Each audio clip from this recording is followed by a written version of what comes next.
আমরা একটু সাইলেন্ট হয়ে আমরা যাবো। জি জি, আজকে মূলত আমাদেরকে মাননীয় প্রধান উপদেষ্টা ডেকেছেন। তার ডাকে আজকে বিভিন্ন ধর্মের নেতৃত্বশীল ব্যক্তিবর্গ তারা এসেছেন এবং দেশের বিভিন্ন প্রান্ত থেকে সবাই আজকে সমবেত হয়েছেন। আমরা বাংলাদেশের মানুষ কেমন আছি, বিশেষ করে আমাদের অন্য ধর্মাবলম্বী যারা আছেন মুসলিম ছাড়া, তারা কেমন আছেন, তারা তাদের সেই অবস্থা ব্যক্ত করেছেন। তো আমরা লক্ষ্য করেছি যে এখানে আমাদের মধ্যে আলহামদুলিল্লাহ চমৎকার ধর্মীয় সম্প্রীতি বজায় আছে। সেটিকে সামনে আরো কিভাবে ভালোভাবে ধরে রাখা যায় সেজন্য আজকে আমরা কথা বলেছি, সবাই মন খুলে সবাই যার যার মতামত ব্যক্ত করেছেন। মাননীয় প্রধান উপদেষ্টা মহোদয় তিনি আমাদের কথাগুলো খুব মনোযোগ দিয়ে শুনেছেন এবং তিনি বলেছেন যে একটি সুন্দর সম্প্রীতির বাংলাদেশ, যে বাংলাদেশে কোনো ভয় থাকবে না, সেটি গড়বার জন্য তারা কাজ করছেন। এবং আমরা আমাদের জায়গা থেকে বলেছি যে এদেশের ওলামা একরাম, এদেশের ধর্মীয় নেতৃত্ব তারা তাদের জায়গা থেকে অত্যন্ত দায়িত্বশীল এবং দায়িত্বশীলতার কারণে কিন্তু আপনারা দেখেছেন যে আইনজীবী আলিফ হত্যাকাণ্ডের পরে সারা বাংলাদেশে মুসলমানরা অত্যন্ত ধৈর্য এবং সংযমের পরিচয় দিয়েছেন।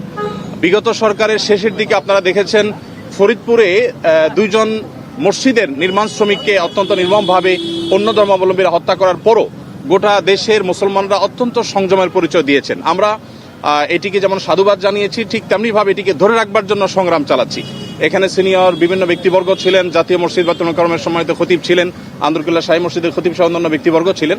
প্রত্যেকেই একই সুরে কথা বলেছেন যে আমরা সম্প্রীতির বাংলাদেশ গড়ে তুলতে চাই। বাংলাদেশের মানুষ যেভাবে ধর্মীয় সম্প্রীতির উজ্জ্বল উদাহরণ তৈরি করেছে, এটা পৃথিবীতে আসলেই বিরল।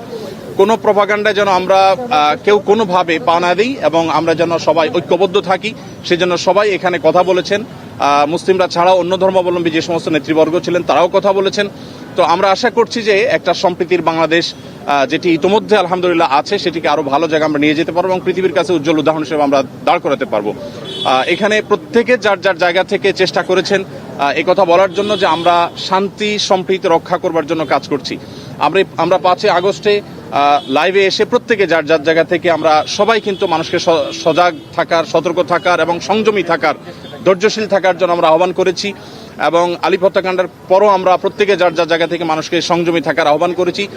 ইসলাম আমাদেরকে অন্য ধর্মাবলম্বীর ব্যাপারে যথেষ্ট দায়িত্বশীল আচরণ করতে বলে। আমাদের প্রিয় নবী সাল্লাল্লাহু আলাইহি ওয়াসাল্লাম আমাদেরকে মানুষ হিসাবে অন্য ধর্মাবলম্বীদেরকে মর্যাদা দিতে শিখিয়েছে এবং সেই শিক্ষা ধারণ করবার কারণে বাংলাদেশের মানুষের মধ্যে সাম্প্রদায়িক সম্প্রীতি তৈরি হয়েছে।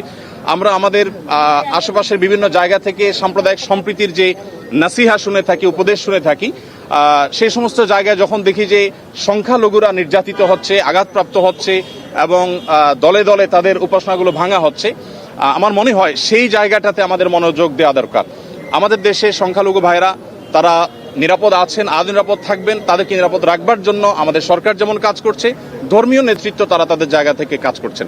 তো আমরা মূলত এই বার্তাটা মাননীয় প্রধান উপদেষ্টা মহোদয়কে আমরা দেওয়ার চেষ্টা করেছি যে আমাদের জায়গা থেকে আমরা ঐক্যবদ্ধ আছি, ঐক্যবদ্ধ আমরা থাকবো।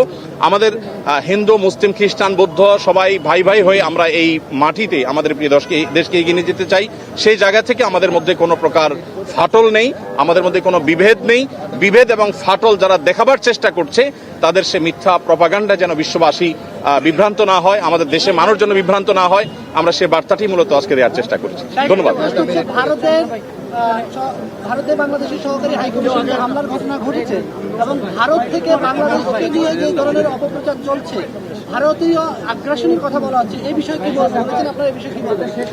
এই বিষয়ে আমার পাশে আব্দুল্লাহ বিন আব্দুর রাজ্জাক আছেন, উনি ওনার বক্তব্যে বলেছেন, আরো বক্তারা বলেছেন, ভারতে বিশেষ করে আমাদের সেখানে যে সমস্ত সংখ্যালঘু নির্যাতন হচ্ছে আর সেখানে যে সমস্ত সহিংস ঘটনা ঘটছে, যেমন এই যে উপ হাই কমিশনারের হামলার কথা আপনি বলেছেন, এগুলোর কারণে আসলে আমাদের কথা বলা দরকার। আমাদের রাষ্ট্রীয়ভাবে মাননীয় প্রধান উপদেষ্টা মহোদয়কে বলা হয়েছে যে তিনি যেন তার জায়গা থেকে, সরকার জায়গা থেকে কথাগুলো বলেন। আমরা যখন আমাদের কথাগুলো বলবো না তখন আমাদের উপর আরো চেপে আসা হবে। এই কালচার থেকে বেরিয়ে আসার জন্য আমাদেরকে আমাদের অধিকারের কথা বলতে হবে। আমরা আজকে সেখানে যে আক্রান্ত হয়েছি কলকাতাতে, তার বাইরে যে মুসলমানরা আক্রান্ত হচ্ছেন সেখানে, সেগুলো নিয়ে আমাদের কথা বলতে হবে। তাহলে সেক্ষেত্রে হয়তোবা এই যে আজকে যে পরিস্থিতি আমরা মুখোমুখি হচ্ছি, যে আজকে আমাদের উপরে চাপিয়ে দেওয়া হচ্ছে মিথ্যা প্রপাগান্ডা, সেটা থেকে আমরা উত্তরণের পথ হতে খুঁজে পাবো। জি, কোনো প্রশ্ন নাই।